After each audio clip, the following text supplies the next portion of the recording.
हिंदू पर कैसे आंच आ रही है? किसी से डरने की क्या जरूरत है, हम तो हैं, कोई डर थोड़ी रहा है।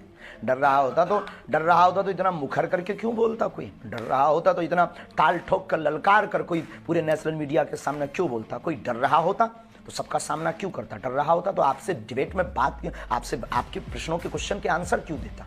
ठीक है, तो अगर डर नहीं रहते तो हिंदू डर नहीं रहा, हिंदू जग रहा। ठीक है, आपके ऊपर हिंदुओं को बहुत भरोसा है। अच्छा आप कह रहे धन्यवाद। हैं, एक मिनट धीरेन्द्र जी, आप कार्यक्रम मत छोड़िए, बस मुझे 5 मिनट दे दीजिए, मेरे मुश्किल से 2-3 सवाल और हैं। ठीक है, अब आप इतने मुश्किल से मिले हैं तो आप, और आपका और मेरा तो एक अलग रिश्ता भी नहीं, हम दोनों हमारे सामने बहुत कैमरा है, हम कार्यक्रम नहीं छोड़ते, आप सामने आ जाओ, 2 से 3 तो मैं कह रही हूँ ना आपसे, बस मुझे एक बात बता दीजिए कि आप एक बात बता दीजिए, आपके अंदर लोगों की इतनी आस्था है, लोगों का इतना विश्वास है, लोग कह रहे हैं, मैं आप सोशल मीडिया जाएंगे तो बहुत सारे सवाल हैं आपके भक्तों के, हमने भी वहां पर धाम में जाकर भी भक्तों से पूछा, वो कह रहे हैं बाबा जी क्यों नहीं आ जाते सामने, बाबा जी क्यों नहीं जाके उनका चैलेंज स्वीकार कर लेते, दिक्कत क्या है? हमें बाबा जी पे पूरा भरोसा है, बालाजी महाराज पे पूरा भरोसा है, सांच को आंच कैसे? हमने चैलेंज एक्सेप्ट किया है। पहली बात तो उन्होंने कोई चैलेंज लीगली नहीं भेजा। अच्छा। ना कोई हमारे पास चिट्ठी भेजी, ना उन्होंने कोई अपना व्यक्ति भेजा। अब ये झूठी मूठी बातें, कोई अपने घर के अंदर चूड़ी बजा करके नाचता रहे, नंगा नाचता रहे, हमें क्या लेना देना है? उनको दिक्कत है वो आ जाए। और रायपुर छत्तीसगढ़ हमारा क्षेत्र नहीं है कि हम घर में बैठ करके दुबक करके ललकार लें। ये 3rd प्लेस है, ना उनके बाप का ना हमारे बाप का। आ जाए, कल भी दरबार लगना है ठठरी। लेकिन धीरेन्द्र जी वो कह रहे थे क्या वो किसी न्यूट्रल बैकग्राउंड पे भी आने के लिए तैयार है? कोई ऐसी जगह जहां पर ना नागपुर हो, ना मध्य प्रदेश, छत्तीसगढ़ या छतरपुर धाम हो, कोई ऐसी जगह जो दोनों के लिए वो बता दें। हम तो शिमला चलेंगे, हम तो दिल्ली हम कह रहे हैं आप न्यूज नेशन आ जाइए, आपसे मुलाकात का भी मन है, आप न्यूज नेशन आ जाइए, न्यूज नेशन के मंच पर आ जाइए। किलोमीटर है, ये झूठी बात। आप न्यूज नेशन आ जाइए, श्याम मानव जी को भी बुला लेते हैं और हाथ कंगन को आरसी क्या, अरे हमारे मेहमान बनकर आइए। कुआं थोड़ी चल करके पैसे के पास जाएगा। अच्छा नहीं आएंगे प्यासा कुआं। हाँ तो आप कह दीजिए कि आप जैसे यहाँ न्यूज नेशन उन्होंने कैमरा भेज दिया, सुरक्षा की गारंटी आपकी और उनकी है। प्यासा कुआं के पास आता है, आ जाओ, दरबार खुला लगा, 4 लाख लोगों, हम फिर महाराष्ट्र जाएंगे और वहाँ फिर ताल ठोक कर बुलाएंगे। यानी आप कह रहे हैं आप फिर से जाएंगे नागपुर? हमारे स्टूडियो क्यों जाएं? चलिए ठीक है, हमारे स्टूडियो नहीं आए, हम आपके पास प्रार्थना करने के लिए आप आएंगे दिल्ली, फिर जाएंगे महाराष्ट्र जाएंगे। अच्छा धीरेन्द्र जी, एक सवाल ये भी उठ रहा है कि भाई आप आओ, क्योंकि प्यासा कुआं के पास आता है और हमारी श्रद्धा बोलेगी, हमारे गुरुजी बोलेंगे, हम आपकी न्यूज नेशन आएंगे और ताल ठोक करके आएंगे बहन जी। बिल्कुल इंतजार रहेगा। अरे हम सनातनी बब्बर शेर हैं, इंतजार रहेगा। लेकिन एक बात और बताइए, आप लव जिहाद को लेकर भी बहुत ज्यादा नाराज हो जाते हैं। भाई प्यार तो किसी को किसी से किसी भी वक्त हो सकता है, प्यार में धर्म, जाति, समुदाय के बंधन कैसे? सबके लिए।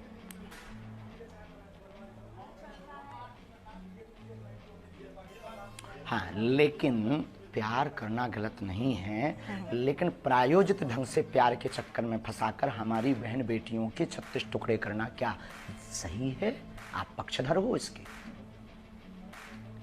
यानी आप हिंदू मुस्लिम की शादी के खिलाफ नहीं है, बस वो बताकर शादी करें, बताकर प्यार करें कि मैं मुसलमान हूं या मैं हिंदू हूं। आप हिंदू मुस्लिम की शादी के खिलाफ नहीं है? हाँ, हमें कोई दिक्कत नहीं है, हिंदुओं से भी मुसलमान की बहनें भी कर सकती हैं। आपने कहा था कि आपने जिस तरह से सवाल के जवाब में, आपका जवाब मैं सुन रही थी, आपका इंटरव्यू था कि अगर कोई हम पे बंदूक उठाए तो उस पे बंदूक तान दो। मतलब आप गांधी जी को नहीं मानते कि कोई एक गाल पे तमाचा मारे तो दूसरा गाल आगे कर दो? महात्मा गांधी के हम पूर्ण समर्थन में हैं, उनकी अहिंसा वाली बातें हमारे रंग रंग में भरी हुई हैं, लेकिन आत्मरक्षा करना भी तो उन्होंने ही सिखाया। अब जब मर जाएंगे तो फिर कौन आत्मरक्षा करना सिखाएगा? जब हम ही नहीं रहेंगे, शरीर नहीं रहेगा, तो कहाँ का कानून, कहाँ का संविधान, कहाँ की विचारधारा, सब शून्य हो जाएगी। तो आत्मरक्षा करना ही तो एक कानून है। आत्मरक्षा संविधान पढ़ा? जी बिल्कुल, लेकिन आप जिस तरह से बुलडोजर की बात करते हैं, लॉजिकल है माय डियर सिस्टर। नहीं, आत्मरक्षा इलॉजिकल नहीं है, लेकिन लोगों के घर पर बंदूक, बुलडोजर, वो भी आत्मरक्षा है। अच्छा एक बात और अंतिम हम बोल देंगे, हमारी प्यारी बहन, आपकी जय हो, आपके साथ एक नाता है कि आप भी हनुमान भक्त हो। अंतिम बोल देते हैं कि आज हमको जिन जिन को दिखाना था पूरे भारत को, हमने दिखा दिया कि भ्रम फैलाना बंद कीजिए। और हम फिर कहते हैं कल का दरबार लगना है, उनको खबर भेज दीजिएगा, नहीं तो आज के बाद इस प्रकार से कोई भी बात नहीं करेगा उस आदमी के बारे में, उसको हम भगोड़ा घोषित कर देंगे। ठीक है, आप ये बताइए आप शादी कब कर रहे हैं? आज सोशल मीडिया पे आप खूब ट्रेंड में छाए हुए हैं, सब पूछ रहे हैं धीरेन्द्र कृष्ण शास्त्री जी ने कि आपने लिए बहन आप हमारी बारात में आना, हम बहुत जल्दी विवाह करेंगे। लेकिन वायरल बहुत हो रहा है कि आपको लेकर, एक साध्वी जी को लेकर खूब वायरल होती रहती हैं खबरें, खूब बातें होती रहती हैं कि फाइनल हो चुकी हैं बातें, क्या है, क्या उस पर कुछ आप बोलना चाहेंगे? नहीं, ऐसा कुछ भी नहीं है, ऐसा कुछ भी नहीं है। ये मिथ्या और झूठ है, ये गलत मिथ्या और झूठ है, और जब भी करेंगे डंका बजा करके करेंगे। तो लड़की पसंद कर ली आपने? बहुत बहुत धन्यवाद। अब आप सामने आएगा, कुछ बातें सामने समझ में आई। कल दरबार लगना है, अगर हो सके तो आपको बहुत प्रश्नों के उत्तर कल दरबार में मिल जाएंगे। आ जाओ, आकर के बैठ करके देखो, और फ्लाइट का टिकट आज रात को ही करवा लो, कल पनीर हम खवाएंगे बहन। चलिए धीरेन्द्र जी, आप हमारे साथ, आपके पास वक्त की कमी है। कंगन को आरसी क्या? चलिए कंगन को आरसी क्या, ये बताइए। कंगन को आरसी क्या? एक और सवाल आया है। दूध और पानी का पानी हो जाए। आपका ये इंटरव्यू लाइव जा रहा है, इस इंटरव्यू में एक सवाल और आया है, तो वो और पूछ लेती हूँ। एक माइंड रीडर है, वो कह रही हैं कि हम भी माइंड रीडिंग करके हजारों की भीड़ में से नंबर बता देते हैं, नोट पे क्या नंबर लिखा है, क्या सीरियल ऑर्डर है, ये सब बता देते हैं, तो आप उनसे अलग कैसे हो? हम नंबर नहीं बताते हैं, बहुत बड़ी कृपा है ये हमारे ऊपर। ना तो हम मोबाइल नंबर बताते हैं, हम ना नंबर बताते हैं, ना ये कोई घोषणा करते हैं, ना हम कोई जादूगर हैं, ना हम कोई इन सब चक्करों में पड़ते हैं। और कृपा में और रीडिंग में, अच्छा रीडिंग ये होती है जब व्यक्ति सामने हो। आज हमने दरबार आपने देखा नहीं है, क्या है आपका जो अनुभव है? नहीं देखा है, हमने देखा है, हमने पूरा देखा है। आप पर्ची पर लिखकर बता रहे थे, लोगों के नाम बता रहे थे। किसी पत्रकार को हमने पहले से ही पर्चा बनाकर रख दिया था, अब ये माइंड रीडिंग से बाहर विषय। अच्छा, तो आप ये कह रहे हैं अगर मैं अपने साथ, ठीक है धीरेन्द्र जी, मैं एक आपसे पूछ रही हूँ कि अगर मैं अपने साथ 2 लोगों का लेकर आती हूँ जिनको पहले से नहीं बताती हूँ कौन वो लोग हैं, उनके बारे में आप अपने दरबार में सब कुछ बता देंगे?